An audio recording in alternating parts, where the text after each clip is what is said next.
बिहार की राजनीति में फिर से चुनाव की आवाज गूंज रही है। वजह है बिहार विधान परिषद की सीटों पर होने वाला आगामी चुनाव। 28 जून 2026 को 9 सीटों का कार्यकाल खत्म हो रहा है और एक सीट पर उपचुनाव होना है।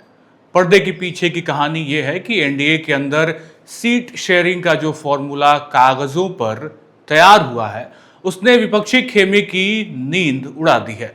आज हम आपको बताएंगे कि कैसे इस बार कई बड़े दिग्गजों का पत्ता कटने वाला है, किन नए चेहरों की लॉटरी लगने वाली है और चिराग पासवान से लेकर उपेंद्र कुशवाहा के घर में कौन सी नई एंट्री होने जा रही है।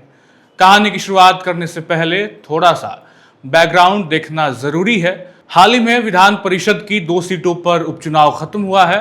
बीजेपी के सूर्य कुमार शर्मा तो शपथ ले चुके हैं, लेकिन आरा बक्सर सीट पर बड़ा उलटफेर हुआ। वहां आरजेडी के सोनू कुमार राय ने बाजी मार ली। यानी सीधे शब्दों में कहें तो हालिया चुनाव में एनडीए को विधानसभा में तो फायदा दिखा, लेकिन फिलहाल अगर देखें तो विधान परिषद में थोड़ा घाटा सहना पड़ा है।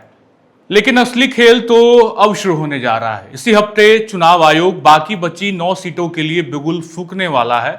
सूत्रों की माने तो मई के आखिरी हफ्ते या जून की शुरुआत में तारीखों का ऐलान हो जाएगा। अब आप सोच रहे होंगे कि वो कौन से चेहरे हैं जिनकी कुर्सी इस बार दांव पर लगने वाली है। तो चलिए आपको 9 माननीय नेताओं के नाम बताते हैं जिनका कार्यकाल 26 जून को खत्म हो रहा है। जेडीयू से गुलाम गौस, विष्णु सहनी, कुमुद वर्मा और भगवान सिंह। बीजेपी से संजय मयूख और खुद डिप्टी सीएम रह चुके सम्राट चौधरी। आरजेडी कोटे से बात करें तो मोहम्मद फारूक और सुनील सिंह। कांग्रेस से समीर सिंह। इसके अलावा खुद पूर्व मुख्यमंत्री नीतीश कुमार के राज्यसभा जाने के बाद जो सीट खाली हुई उस पे भी उपचुनाव होने हैं। यानी कुल मिलाकर 10 सीटों पर बिसात बिछ चुकी है। अब आते हैं इस चुनाव के सबसे दिलचस्प मोड़ पर। बिहार की राजनीति में इस वक्त सबसे बड़ा सवाल ये तैर रहा है कि क्या राबड़ी देवी के मुंह बोले भाई और आरजेडी के नेता सुनील सिंह की सीट बच पाएगी। एनडीए के नेता इस बार पर्दे के पीछे एक ऐसी रणनीति बना रहे हैं कि जिससे राज्यसभा चुनाव की तरह ही इस बार भी सीटों का जो पेच है वो कुछ ऐसा हो कि वोटिंग की नौबत ही ना आए और सब कुछ सर्वसम्मति से तय हो जाए। अगर आंकड़ों के जाल को समझें तो विधायकों की संख्या के हिसाब से विपक्ष यानी महागठबंधन जहां पहले 3 सीटें जीत सकता था, वहां अब वो सिर्फ 1 सीट जीतने की स्थिति में है। अगर कोई वोटिंग नहीं होती है तो आरजेडी अपने 25 विधायकों के दम पर जैसे तैसे सुनील सिंह की लाज बचा सकती है। लेकिन अगर एनडीए ने पेच फंसाया तो महागठबंधन के लिए दूसरा उम्मीदवार उतारना मुश्किल हो जाएगा, क्योंकि उनके पास कुल मिलाकर सिर्फ 41 विधायक ही बचते हैं। चलिए अब बात करते हैं सत्ताधारी एनडीए की। जेडीयू और बीजेपी इस बार नो रिपीट पॉलिसी पर काम कर रही है, यानी पुराने चेहरों को बदलकर बिल्कुल फ्रेश चेहरों को मौका दिया जाएगा। जेडीयू की तरफ से एक नाम बिल्कुल फाइनल बताया जा रहा है और वो नाम है निशांत कुमार का।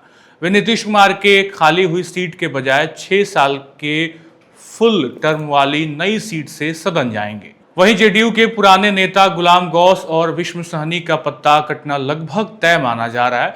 जेडीयू इस बार सोशल इंजीनियरिंग यानी जातीय संतुलन साधने के लिए एक अति पिछड़ा यानी एबीसी, एक मुस्लिम और एक दलित चेहरे को आगे करने की तैयारी में है।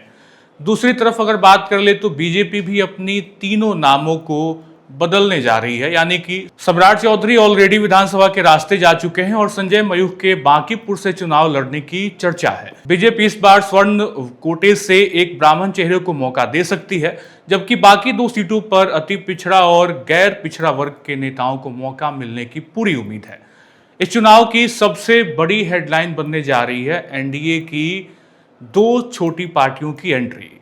बीजेपी ने अपने कोटे से एक सीट उपेंद्र कुशवाहा की पार्टी आरएलएम को और एक सीट चिराग पासवान की पार्टी एलजेपीआर को देने का वादा किया है। अब कयासों का बाजार गर्म है कि आरएलएम कोटे से खुद उपेंद्र कुशवाहा के बेटे और पंचायती राज मंत्री दीपक प्रकाश का विधान परिषद जाना तय माना जा रहा है। वहीं चिराग पासवान की पार्टी में घमासान तेज है। चर्चाओं में सबसे ऊपर नाम है चिराग पासवान के भांजे सीमांत मृणाल का, जो फिलहाल पार्टी के युवा विंग को संभाल रहे हैं। हालांकि वे पिछला विधानसभा चुनाव गड़खा से हार गए थे, लेकिन चिराग उन पर दोबारा भरोसा जता सकते हैं। इसके अलावा वेद प्रकाश पांडे और हुलास पांडे के नामों पर भी लॉबिंग चल रही है। चिराग की जीत का फॉर्मूला बड़ा सिंपल है। राज्यसभा चुनाव में उन्होंने बिना शर्त बीजेपी का साथ दिया था और अब बीजेपी अपने बचे हुए 10 वोटों की मदद से चिराग के उम्मीदवार की नया पार लगाने के लिए तैयार बैठी है। चुनाव की तारीखों की बात कर ले तो आयोग के सूत्रों की माने तो ऐसी संभावनाएं जताई जा रही हैं कि मई के आखिरी हफ्ते या जून के पहले हफ्ते में चुनाव कार्यक्रम की घोषणा हो सकती है।